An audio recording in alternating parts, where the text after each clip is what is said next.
Neste capítulo, iniciaremos a montagem propriamente dita e começaremos com a instalação da placa-mãe, ou motherboard. Vamos começar com a abertura do gabinete.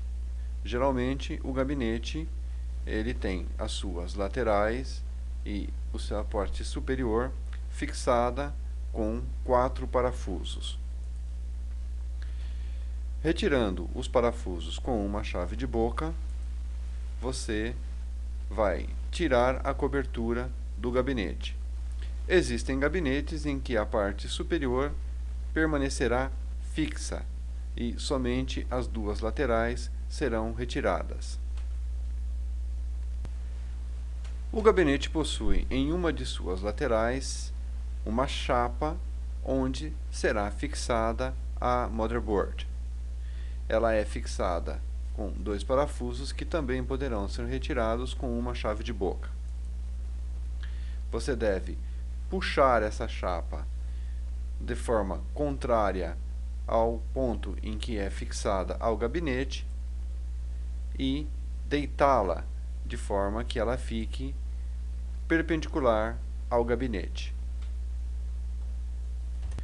A chapa de fixação da motherboard possui orifícios para que coloquemos os parafusos em diversos modelos de motherboard.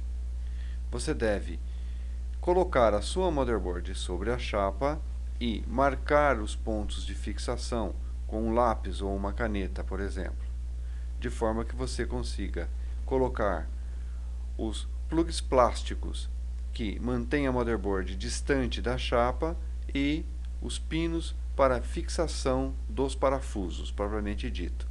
Nestes pontos não serão colocados parafusos. Somente um plug plástico permite manter a distância entre a motherboard e a chapa. Tendo sido colocados os plugs plásticos nos locais marcados e os conectores para a fixação dos parafusos, você deve fixar a motherboard primeiramente nos pinos plásticos e, posteriormente, parafusando nos pontos em que você colocou os plugs de fixação dos parafusos. Com a motherboard fixada, mas ainda deitada perpendicular ao gabinete, devemos fazer a instalação dos LEDs de controle. Os LEDs de controle serão ligados em uma parte específica da motherboard e isto somente é possível com a especificação que existe no manual da motherboard, para sabermos exatamente em que pinos ligaremos que tipo de conectores. Os conectores dos LEDs e dos botões de controle, eles virão com o seu gabinete e serão colocados nos pinos seguindo a especificação do manual da motherboard, de forma que todos os botões funcionem e todos os LEDs funcionem adequadamente. Vamos ver a especificação da motherboard com a qual estamos trabalhando.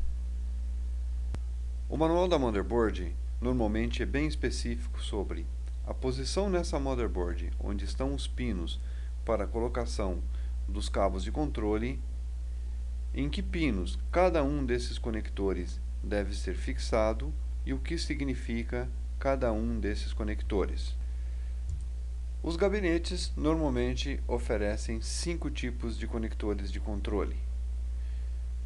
O conector para controle do LED de acesso ao HD, o conector para funcionamento do speaker, que é o alto-falante do gabinete, o conector para o botão de reset, o conector ou conectores que podem ser individuais para o LED de power supply, que acende ou apaga o LED para sabermos se o microcomputador está ligado ou desligado, e o conector para o botão de power supply, que é o botão de liga e desliga o microcomputador.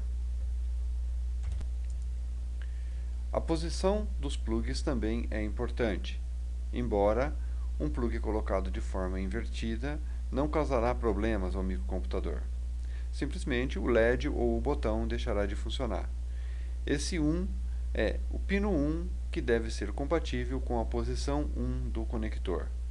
Isso possibilitará que o plug seja colocado nos pinos na posição correta.